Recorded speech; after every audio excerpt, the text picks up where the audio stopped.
So we're just going to dive in, and we're going to do our very best to get through all of it.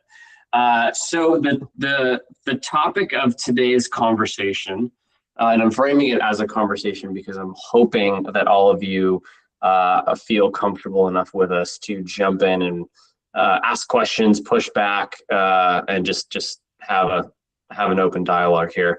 The topic of the conversation is the shift that is happening in the marketing front because of AI and how it has disrupted the metrics that we are used to tracking from an executive level. And so the whole focus for today is going to be around which metrics you should be tracking instead, how to track them, how to visualize them, which tools we recommend you use for them.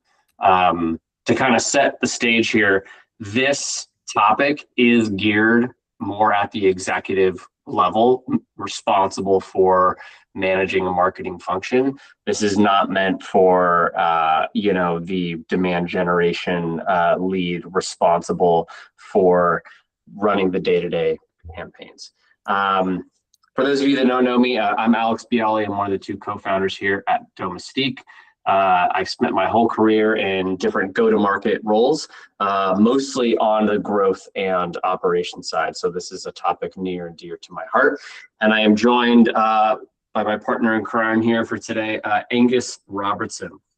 Angus, do you want to give a little introduction to the group here? Sure. And thanks, Alex. Great to be here. I'm Angus Robertson, and for more than 20 years, I've led product marketing and marketing, even sales functions within public, private, VC, and even a few PE-backed companies, but passionate about systems. So great to be here and cover this topic. Yeah, cool. All right, we got a lot to cover.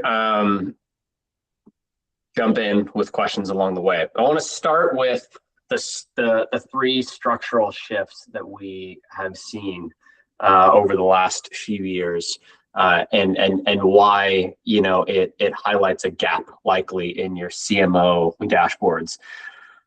Point one is that the funnel went dark, right? We've been talking about this for years, but here are some stats that will be sobering. 60% of Google searches are now zero-click.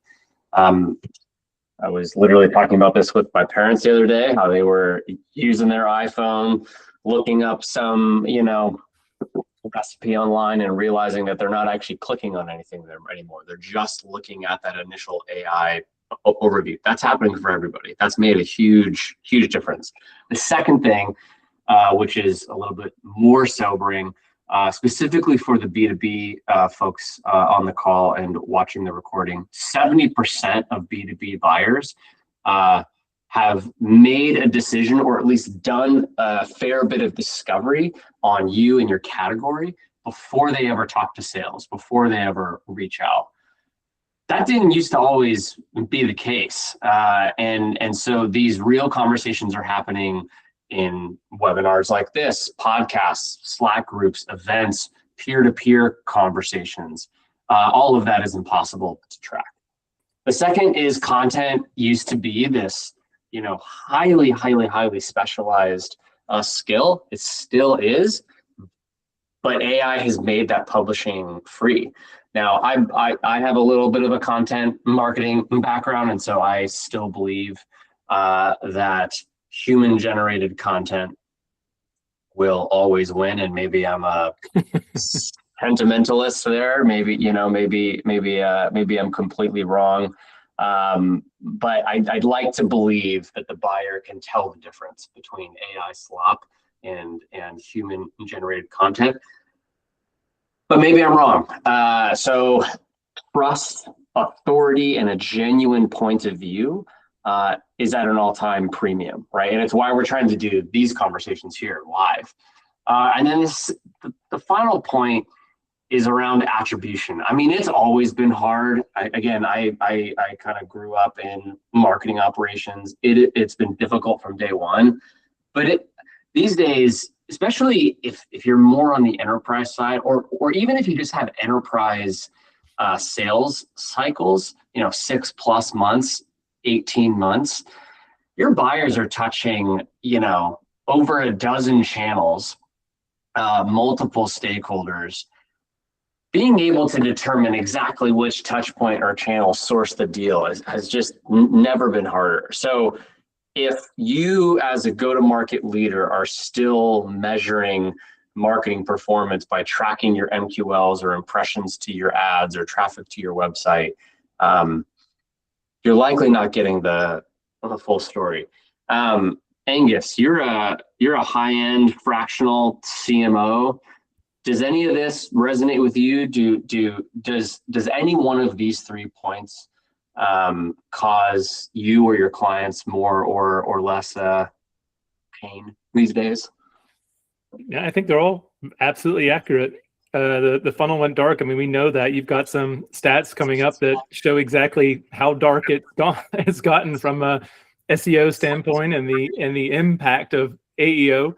So we saw this happening with digital and the web. It's now just taken another step function forward in terms of what people can find before they even have to engage with a vendor, even in a B2B complex sale. I'm all into the rabbit hole of AI and Claude Code. And yesterday I was working on something and Claude just spun up 38 agents and researched like 500 websites in 5 minutes. I mean, you can't do that as a human. And it came back with this nice summary distillation. I was like, oh, that's very helpful. And so that's absolutely changed the dynamic. Also, the second point there, I can remember having these endless conversations about, should we gate this or should we just ungate this? And now I think that conversation's over. Unless you have something really, truly valuable and owned content, it's, you're ungated, right? Because you don't want to be not visible in our AI friends. Right. And if you're not gating content, how are you getting your leads, right? Like, it's a bit of an identity crisis here. We're seeing the same thing. Okay, here are some metrics. This will be quick, but these are metrics that all of you here will be familiar with. These were incredibly useful, even just a few years ago. We are making the claim here that for, again, from an executive point of view, managing a marketing function, these metrics are no longer leading indicators of overall marketing performance for the reason that we just shared. In classic domestique fashion, we are already wildly behind and we're only 10 minutes in, which is crazy. Reese wasn't even here to slow us down with his small talk about the weather. Okay, we're just gonna dive in. I think we're aligned on the problem statement. Now let's focus on the main meat of this, which is like, okay, now what? So we're gonna dive into some specific metrics. Again, from an executive point of view, how to manage the marketing function. Metric 1, brand velocity. It measures how fast intent for your brand is compounding over time. So to pull this, everybody here can do this. Everybody here will have access to Google Search Console. You can pull branded search queries monthly over the last 6 months, 12 months, 18 months. I want to pause on this point real quick. Again, I gave this talk yesterday and realized folks don't know what a branded search query is. So I'll give an example. Domestique is a fractional go-to-market operations agency. We would love to rank for phrases like best fractional RevOps agency, best fractional HubSpot agency, best fractional Salesforce agency. All these things, those are great. Those are high intent, but they're not branded. People aren't looking specifically for domestique. They're looking for a provider to solve a problem. A branded search query is domestique agency, domestique RevOps, domestique consulting, Alex Biale domestique. Like, those are branded search queries. So you want to pull those monthly. You also want to add to all of the forms on your website how did you hear about us? I highly recommend leaving this as an open text field. This goes against all of my marketing ops training. But if you sort of put like a drop down select, you're forcing people into categories that might be misleading. The data will be messy if you leave it open text, but you're going to get a lot of really valuable insights from there. We've been doing this now for years, and we actually just did a big analysis of all of our how did you hear about us data, and a lot of it was, again, human related. We're showing up in the search consoles and we're doing our marketing, you know, we're doing this masterclass series, but a lot of it was, oh, I heard a talk that Reese gave at this conference, or I follow Alex's, you know, snarky LinkedIn content and it resonates with me, or Patrick Cohen, one of your, you know, lead consultants, gave a talk on X that really landed with me, or so-and-so referred me. That's really valuable to know. And so what you're trying to do is essentially say, okay, you're trying to track year-over-year growth. So it's this month divided by the same month last year, -1. And the chart should look a version like this. I mean, this is obviously a sexy chart. It's probably not going to look like this. It's probably going to be looking down and to the right. But the idea is you want to track your brand versus competitor averages. We literally just did a version of this for Domestique, and it was frustrating to see how some of our competitors were performing well in certain areas that we weren't. It's because we haven't put a lot of effort into the GEO just yet. We're starting now. The reason this is important is because, you know, AI can't flatten this. AI can't mute this, right? This is built on trust within your overall brand. Awareness and trust. Do people know who you are? And do people trust the brand that you are? I think AI has actually put a premium on this. And this is a little bit of a manual way to track it, but this is a tried and true way to track it. Angus, I'm curious, with a lot of the, you know, fractional CMO work that you're doing, how are you talking about, you know, trust and authenticity with your companies, with your customers? Because again, I think on one hand, everybody is so focused on how do we adopt AI, but then on the other side, they're also forgetting that there is this human authenticity trust component to it that is a prerequisite into everything else. So are you having those conversations? Are you getting that pushback? Like, what are you seeing in the market? Yeah, with the outcome marketing in our engagements, we are seeing this, and I agree. I think you're right. So I like your definition of brand, which is awareness and also trust, or, you know, the ability to deliver what you say you can deliver, the value that you can deliver.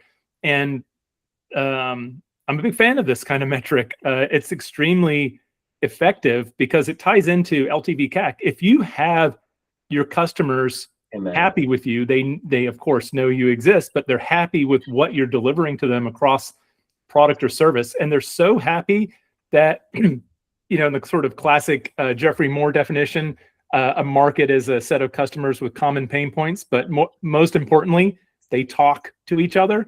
And so you have your customers talking to their peers, sharing their experiences with Domestique. That goes a long way, because you're not paying for that, right? They're paying you to use your service, and they're talking about how great it is. So a lot of benefits to that. And yeah, you're right. In this world where we've got so many applications, so much noise coming at us from so many different channels, relationships and trust are even more valuable. There's such a premium on that and on that human connection.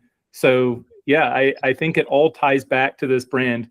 You know, do you have that relationship that you want? And do I believe you can follow through on what you say you can do? Amen. Agreed. So the presentation is going to follow a similar structure. We're going to introduce a metric, how to define it, which tools to use to track it, a formula to track it, an example, a visual, and then we're going to dive into, again, as the go-to-market leader, how to act on it, right? And the way that I always think about it is, okay, if we are putting forward to you 5 metrics that we think you need to track, you need to know what to do when it's underperforming and what to do when it's outperforming. So when it's underperforming, and what I mean by that is the branded search is either flat or declining year over year, is really important. This is a positioning problem, not a volume problem. So freeze your paid media budget increases. More clicks, more traffic, more impressions is not going to solve this. You need a positioning audit. And it doesn't, I know that the word audit is like a trigger word for a lot of people, but you need to do a deep dive and some self-reflection on why the positioning isn't resonating. I encourage you to do that first by looking within at your own company, but also look at the competitive landscape. What is resonating out there in the market? I also don't want you to over-index on just trying to, mimic what the competition is doing. Again, this is about brand authenticity, but it's good research. And then also, when you freeze those paid media budget increases, redirect that to getting your founder or whoever your CEO, your founder, whoever is the sort of public face of the company. Get them out there in front of as many cameras and microphones as humanly possible, and put the person out there. People follow people. People don't follow brands. And so how do you get Angus? How do you get Reese? How do you get me out there in front of folks? When it's outperforming 20%, year over year growth, hold on to that. Make this a CMO KPI that you're holding them accountable to. Increase that content in production, and again, put your founder, put your CEO out there. The question you're asking is, are we earning trust faster than we're buying clicks? I've learned I can't do 2 things at once, and there was a question in the chat. PC asked, how sensitive is brand velocity and how quickly can it decrease due to? Yeah, it's a good question. It's a very good question. I think it's quick to underperform and slow to outperform. Said another way, I think it is very easy for brands to lose trust and therefore lose brand velocity. Angus, you gave a really good example of, a market is a group of people with a common set of problems, and the thing we need to realize is that they talk to each other, right? In that example, if a bunch of your customers are unhappy with your product and or service and bashing you online on G2 Crowd, on LinkedIn, on Glassdoor, or your employees are pissed, that will catch on, and your brand velocity will plummet pretty quickly. Conversely, it is incredibly difficult to regain that trust and rebuild. So this is why we look at this year over year and not month over month.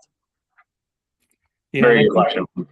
Yeah, I agree. There's leading and lagging indicators, and Alex, you're going to get into this, but you sort of talked about it. The sentiment can give you a sense of where your brand's heading, and then from an audit standpoint, I think looking at NRR, which is coming up, and customer satisfaction, but also sales velocity, because is it across the board or is it specific segments? Is this a product market shift that's happening because of the landscape, or something else happening, like all of a sudden you're irrelevant because of this new technology coming into the market? Or is it more you're not delivering what you said you were going to deliver? So is it a dissatisfaction issue, or is the market conditions change?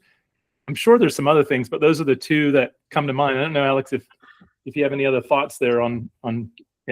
Yeah, no, I agree. I needed to refresh this for a sec. Give me a sec. I agree, and you're teeing up, the rest of the presentation beautifully, which I appreciate. It's nice to have a wingman here, because we are going to talk about quite a few of these things. One of them is sentiment, right?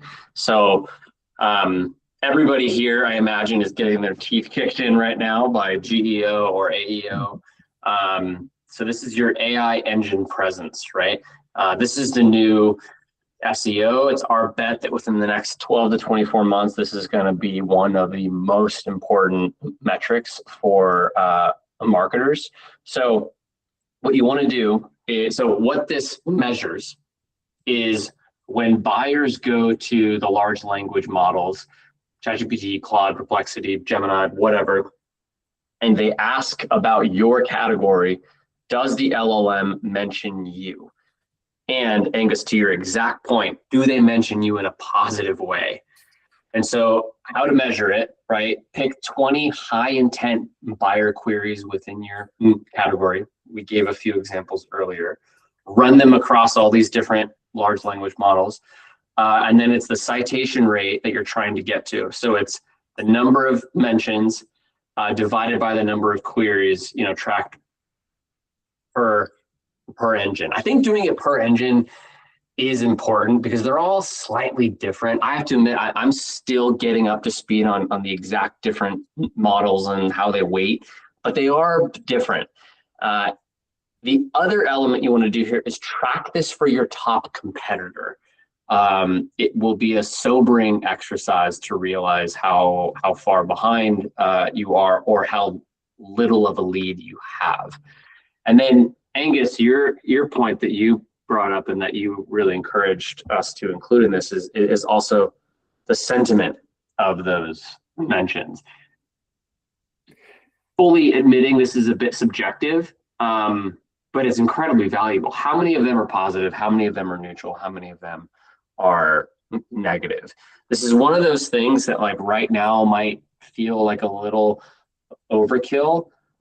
Over time, we really do think that this is going to be one of the most important metrics. Angus, you're leading these marketing teams, you're advising these companies from a marketing perspective. How are you thinking about helping companies find the balance between like needing to optimize for SEO, needing to optimize for GEO?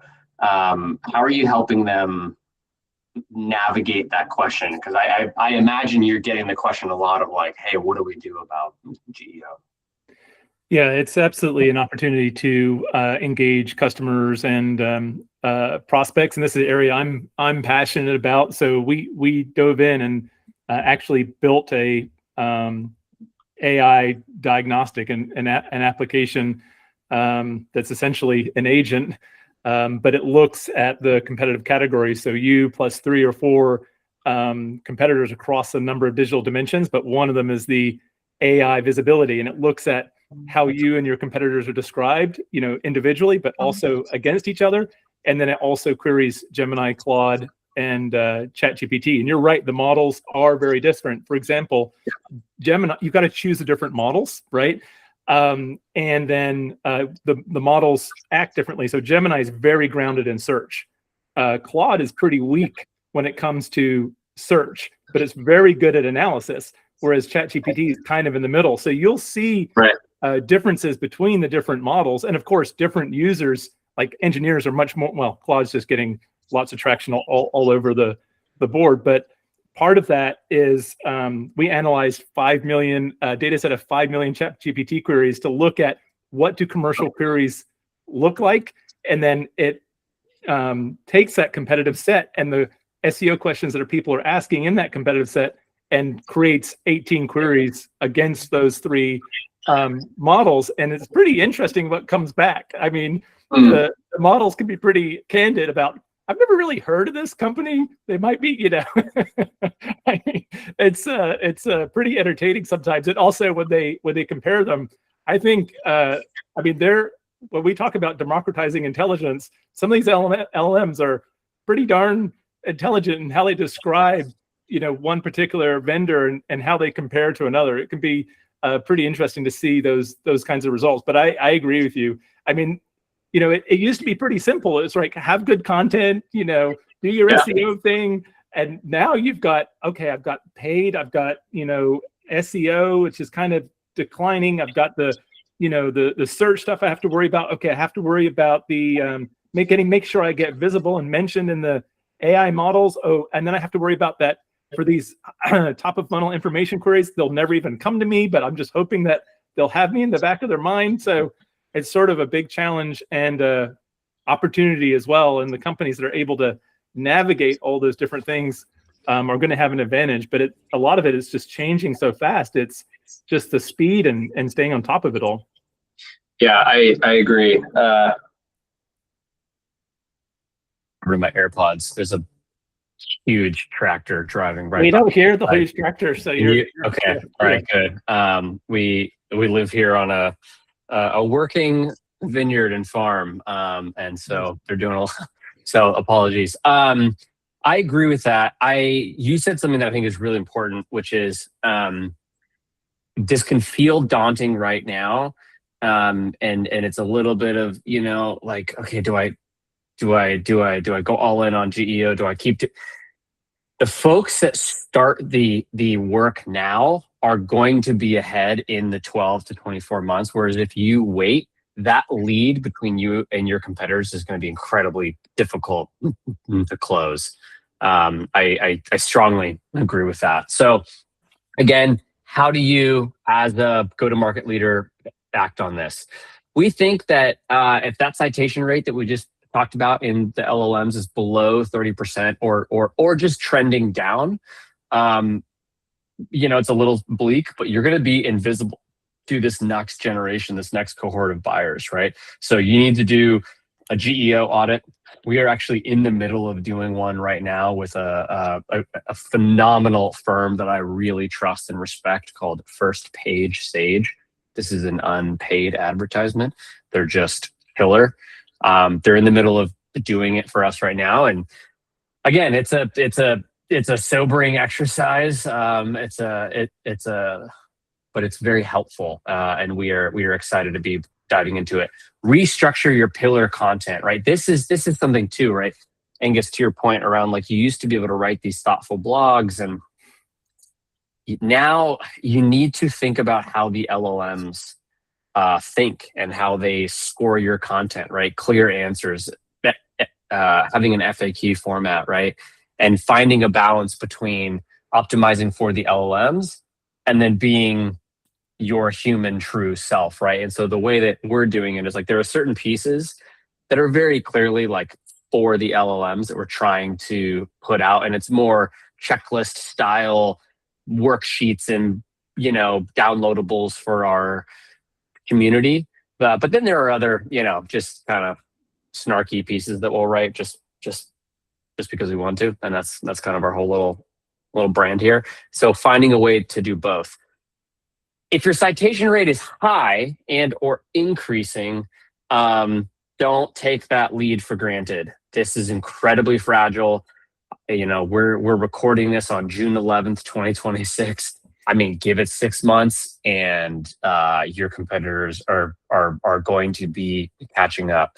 Don't just monitor your AI engine presence, monitor theirs, especially if you're not doing well, because it'll give you an indication around what's working and what's not.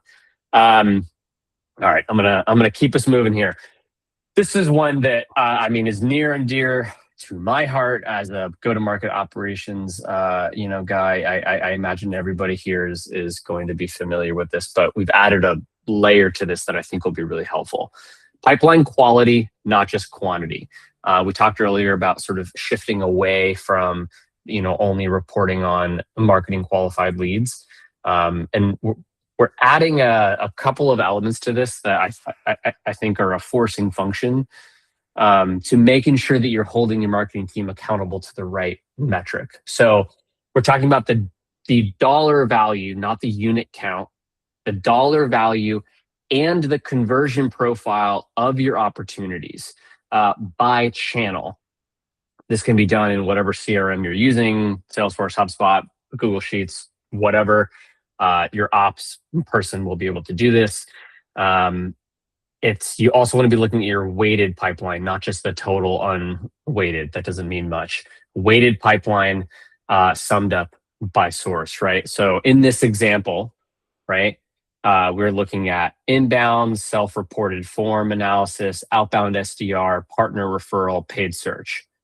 Just looking at the dollar amounts, a CEO looking at this might say, wow, our outbound SDR program is killing it, especially in a market where all I hear from my peers is that outbound is in the toilet and it's never been harder. We're actually doing okay. But if you go one layer deeper and you look at the win rate for that source, it's 18%. That's terrible. I don't care what industry you're in. That's terrible. And all of a sudden, that's the flag, right? Whereas if you look at partner referral, okay, the overall dollar amount is a bit lower, but 51%. How do we do more of that?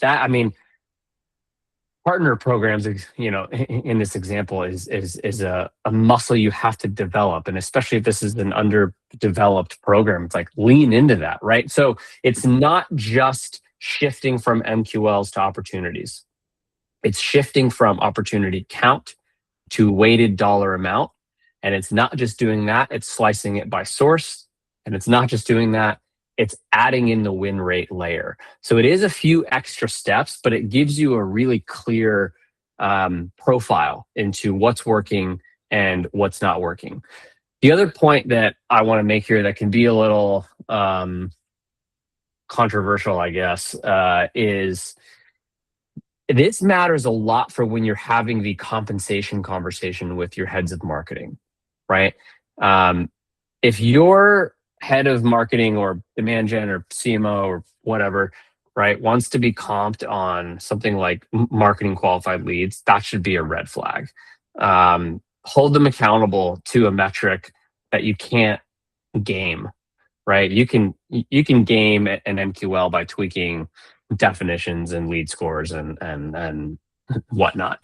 I know that that's a bit of a touchy subject, but Angus, how are you thinking about comp packages for heads of marketing? Do you think it's fair to comp a marketing team, a head of marketing, whatever, on the pipeline quality, on the pipeline amount? Is that fair? Is it too much? Is it too far down the funnel?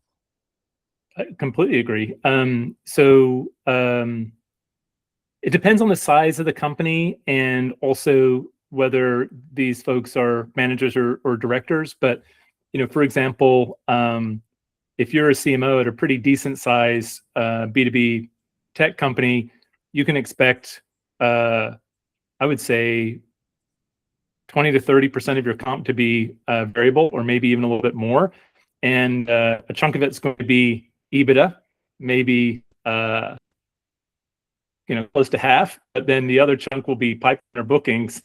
And I'm completely good with that. And in fact, with my teams, I always like to have a quarterly goal or MBO that's based on pipeline, and have all managers and directors have a 20% variable that's tied to pipeline. And you have to get careful whether that's pipeline by dollar or pipeline by number of opportunities. So there's still a little bit of wiggle room in there. But what I like about pipeline is, is this really a good lead or not? Or is this really good intent that's sourced from one of the marketing channels somewhere along the journey? If sales accepts it and turns it into a deal, and they put a number on it, and it moves from stage 1 to stage 2, that's good pipeline. Couldn't have said it better. I agree. So how do you act on this, right? Now that I'm looking at this slide, I should have been harsher on the win rate on the left-hand side. If your win rate is, this says 15%, I'm going to say below 30%. Or if it's flat or decreasing, you have a problem. Again, you need to have a no BS understanding of if your marketing function is generating noise and volume or buyers. And I think, Angus, you just gave the perfect example by illustrating how you think about comp to talk about this, right? So if you're struggling here, going back, right? Identify the lowest converting, not the lowest dollar amount, the lowest converting channels. And those are therefore your lowest quality, right? Pause those and redirect to what else is working. Measure not just the overall pipeline dollar amount impact, but the close one dollar amount impact as well. So there you go. And then if you're winning, right, a 30% or above, you get a gold star. Great job. Double down on those top 1-2 sources. But I don't think anybody, needs to hear that. I think everybody gets it, but we need to say it. Okay, we're going to keep moving. We have a shot at being on time. Angus, you talked about this earlier. Net revenue retention. I was literally just talking about this yesterday with a friend of mine. He actually used to be my climbing coach. He owns a business, and he's talking about he's the founder, he's the CEO, and he was talking about, should I invest, in marketing? Like, we have a shot to lean into all this. And my question was actually, well, what's your net revenue retention? Right. Because that's, again, as a marketer, sure, yeah, you always want to be running your experiments and growing and adding volume, and I understand that. You've talked about EBITDA, and net revenue retention is is a primary contributing factor there. Essentially, the punchline with this metric, for those of you that don't know what it is, it's essentially, do you have a leaky bucket or not? Right. So we think, well, I'll speak for Domestique. I won't speak for you, Angus, but I think this is the cleanest signal of whether or not you actually have product market fit and are able to deliver that. So I'll explain a little bit of exactly how to track this, and then Angus, I'd love to hear your take on this. Essentially, what this is NRR, net revenue retention. It's your starting ARR, annual recurring revenue. You add expansion, add reactivation, subtract contraction, subtract churn, and whatever that percentage is NRR. You want that to be at or above 100%. Anything under that, you have a leaky bucket. So I get a little pushback on this metric when specifically when we're talking about marketing metrics, because this is about as far down the funnel as you can get, but it's also the gut check, right? And it's also the more holistic metric that holds you accountable. So how do you navigate this conversation with marketing leaders, right? Because from the marketing leader's perspective, it's like, well, that is not just business development. It's not just sales. That's customer success. That's so far away from me. I still need to be adding volume. How do you navigate those conversations with marketing leaders who want to continue to up the paid media, up the demand gen budgets to drive volume when NRR is underperforming? Yeah, Alex, I think this is so important, and I hate to admit how long it took me to realize this and understand it, but same. If I'm interviewing for a job, or if I'm trying to understand a client, understanding their gross revenue retention and their net revenue retention, it tells so much. And if you can break it down by segment or product, is it one of those things where they've got an old product and they're transitioning to a new product, or have the dynamics in their market changed? It's so key. And I guess I can say two things. One is about leadership, and I had a couple of CEOs and CROs who educated me on this, where when you have the leaders reporting into the CEO, your head of sales, head of marketing, head of support or customer success, product engineering, that group needs to make sure that group comes first before any one of their individual departments. Because when you're talking about your go-to-market strategy, or the customer journey, you can't have anyone doing a good job and say, well, I'm okay. This is your problem. It doesn't work that way, right? Right. It doesn't work. And I was at a conference, one of these PE conferences where they bring together the marketing and salespeople once a year. And there was this marketing guy who said something pretty smart, which is he looks at the net revenue retention and breaks it down by ICP and then funnels That's it cool. back into their marketing efforts, right? Because if you have good net revenue retention, and like you said earlier, if you can track if you're getting more things from referrals, it's like, okay, we want to amplify that because that's obviously working. That's a healthy part of the business. Right. I love that.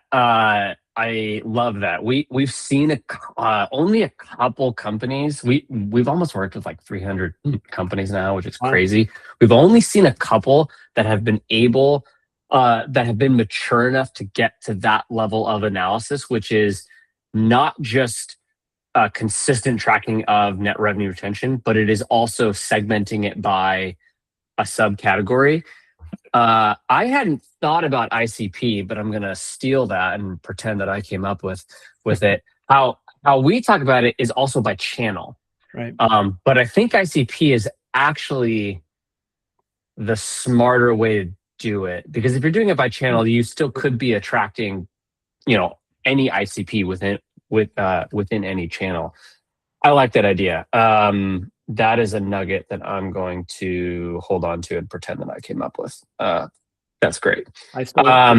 Yeah, exactly. So again, I think Angus and I are both aligned that this is one of the most important metrics, and yet, yeah, I'm glad that you admitted it took you a while to come around to it. Me as well as a marketer, it wasn't until I stepped into the founder role at Domestique when I really was forced to look at the overall health of the business and not just the marketing, the sales. It's like you have to look at all of it, and that's when this punchline really became clear to me. So if your NRR is below 100%, you are filling a leaky bucket. No amount of new logo acquisition is going to solve that. And so that's a hard conversation to have, but you need to solve the leaky bucket first. If your NRR is, at 100%, you have room to grow. How do you maintain that? Now, if it's above 100%, okay, great. Keep running in that direction. You can even get to the point to where you can stand up a dedicated customer marketing function that obsesses over this. We did this at Conversant, where a bunch of us worked together. I remember the customer marketing team there was killer. They were just obsessing about the customer experience, understanding their needs, and coordinating very heavily with both the account management team and the product marketing team. And I'm telling you, man, LTV increases, NRR increases. That is then good, ironically, for marketing, because it's the justification to go do more of it. Yeah. Which leads us into something that you've brought up a few times on this call, which is efficiency ratios.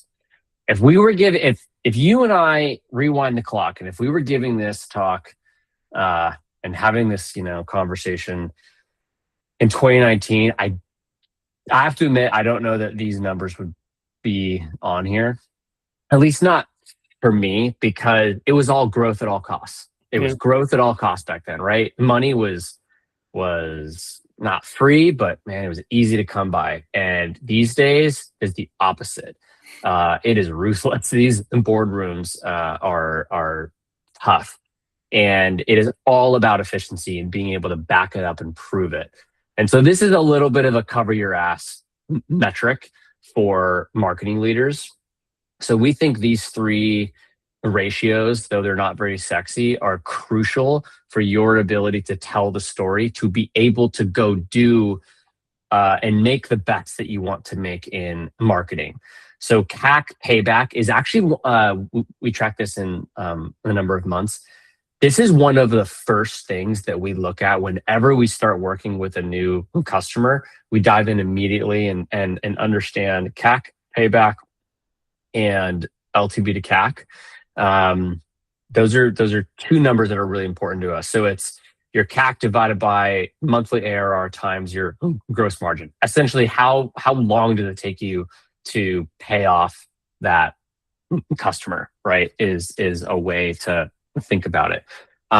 If it's over 18 months, that's not great. Just to put it out there.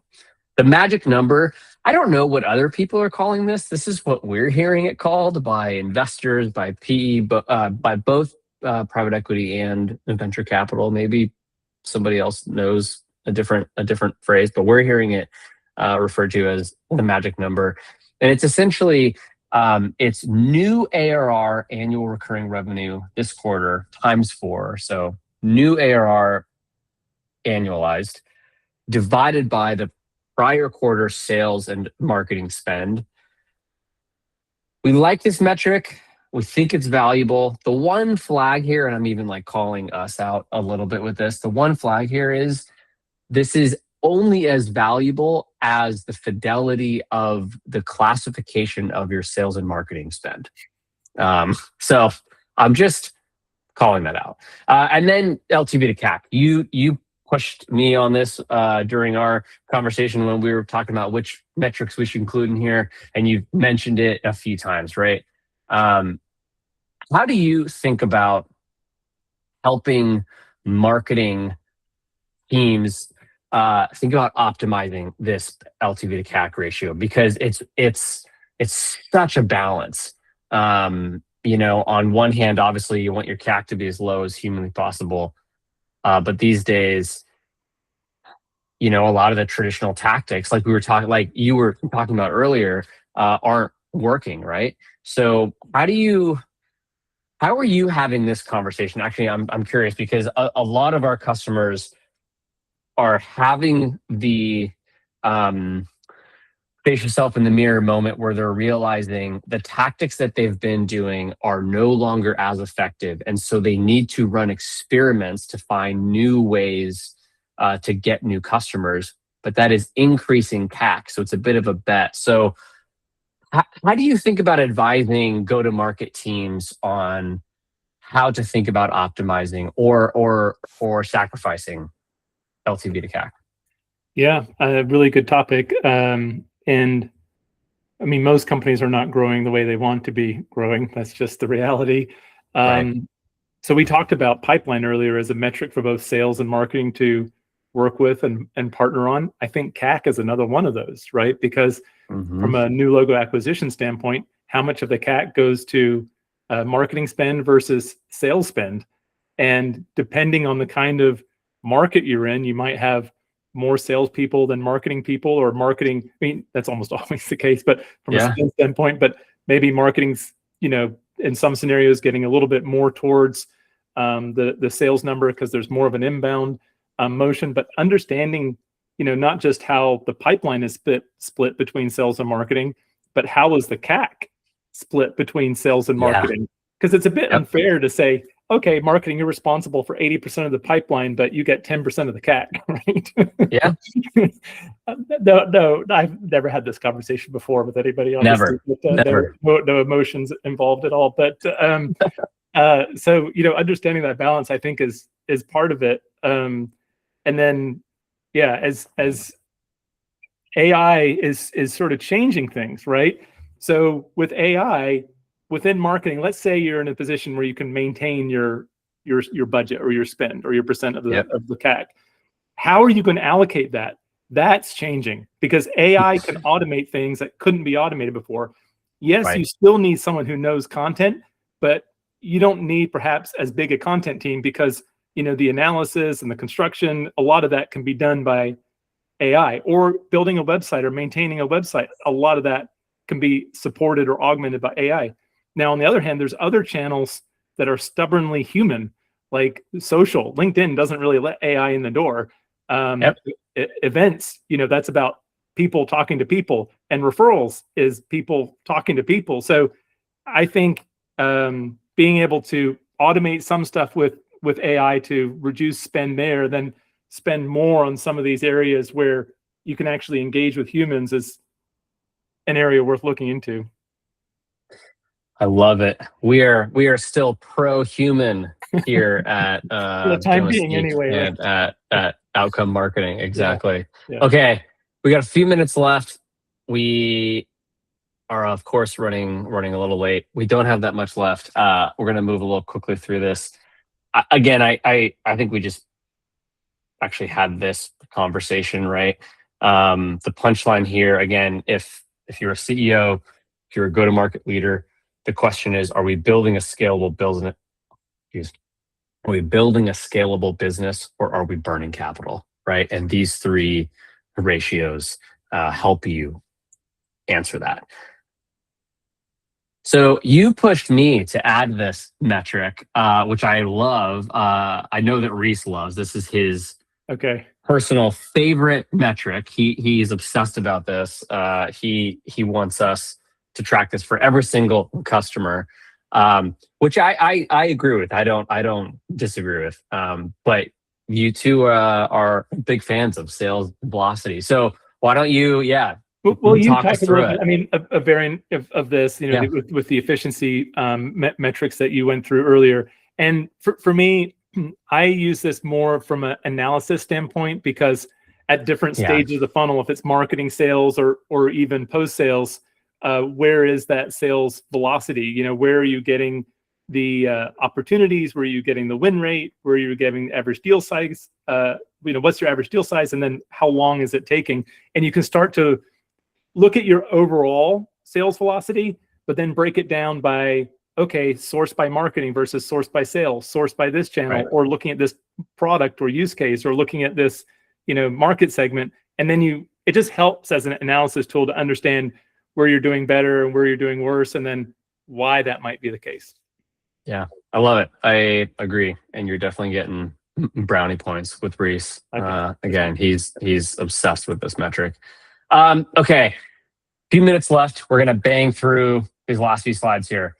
What we wanted to do here is show a before and after for an example CMO level dashboard, right? This is what it looked like. Certainly, I've built personally hundreds of these dashboards, right? You're tracking your MQLs, MQL to SQL, maybe it's MQL to pipeline conversion rate. When looking at last touch attribution, how much marketing source pipeline have you created, cost per lead, top sources, leads by week. I mean, I have built, I'm not kidding, hundreds of these in both HubSpot and Salesforce. The problem with this view, and I say this as a marketing ops guy, is every single number on here can be gamed. And so if you are a CEO looking at the efficacy of your marketing programs, your spidey sense should be going off if your CMO is only presenting on this. The marketing teams still need to be obsessing over all this. But what we're recommending is an updated view, right? You're looking at net revenue retention. You're looking at your CAC payback period in the number of months. Anything over 18 months, bad. Anything under 18 months, okay. The magic number, I don't know what else to call it, but that's what we're calling it. The magic number. LTV to CAC, obviously huge. This has been around forever. We didn't invent this. You should know this. Anything above 3 is great. Getting exponentially better the higher you go. And then these two new ones that, again, we didn't invent, but are starting to become more prevalent. This AI engine citation rate. Do it again by engine. Angus made a really good point earlier. These engines are optimized for different things, and I'm fully admitting I'm still figuring that out. Luckily, I've hired people that are smarter than me at it to tell me what to do there. But it's they're not all created equal, and so figure out where your strengths and weaknesses are within the LLMs. And then brand velocity, right? Like I think this is huge. I think it's going to continue to be a huge deal as trust and authenticity and that human to human connection continues to be put on a premium. And then here are some recommended technology that you can use to track each of these. We've got a few more slides left. We're going to do our very best to get through this.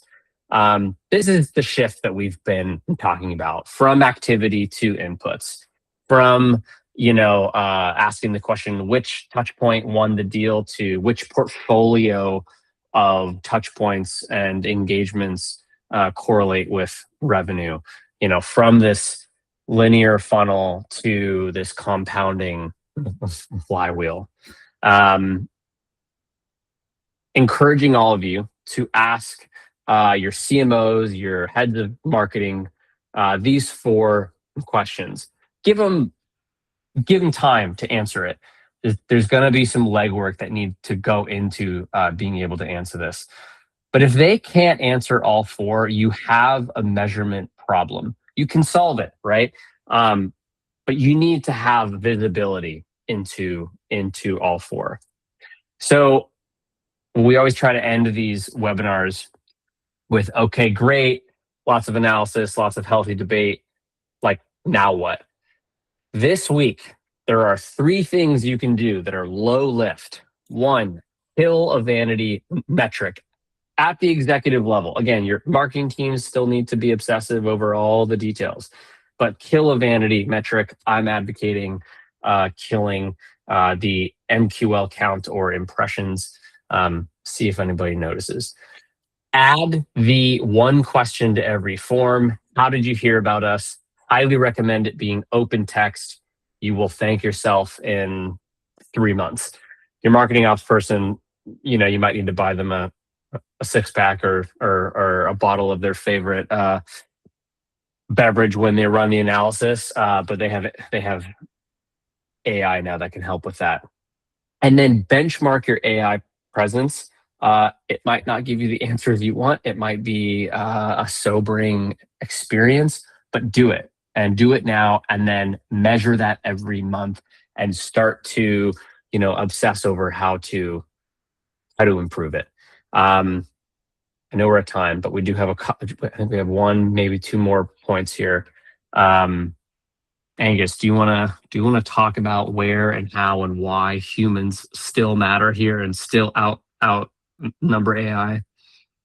Yeah, I think we talked about this earlier, but there's just so much noise now, and AI and automation are just amplifying that noise and lowering the bar to, push more noise into the market. So finding these areas where you can have those authentic and engaged conversations, such as social event, and being able to track, like Alex highlighted in the previous slide, how many of your opportunities are coming from referrals, and trying to put more effort into that relative to the NRR metric and the retention metric, I think is valuable.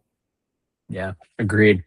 Again, we are still pro-human here at Domestique. That's it. That's what we got. Thank you very much for joining me, Angus. I was so excited when you agreed to have this conversation with me here. I've got a lot of respect for the way that you operate and for the way that you think and the way that you push companies, to do the right things right. So thank you for the debate. Thank you for joining. And yeah, for adding value. I hope everybody here who joined us live and then everybody obviously who watches this after got some help here, got some insights. If you want to chat with Angus, feel free to reach out to him directly. Again, one of the top CMOs out there. Can't recommend him enough. Reach out to Outcome Marketing. These guys are super sharp. And if you want to chat through any of these metrics or want to go a layer deeper, again, reach out to either of us. Happy to do a working session.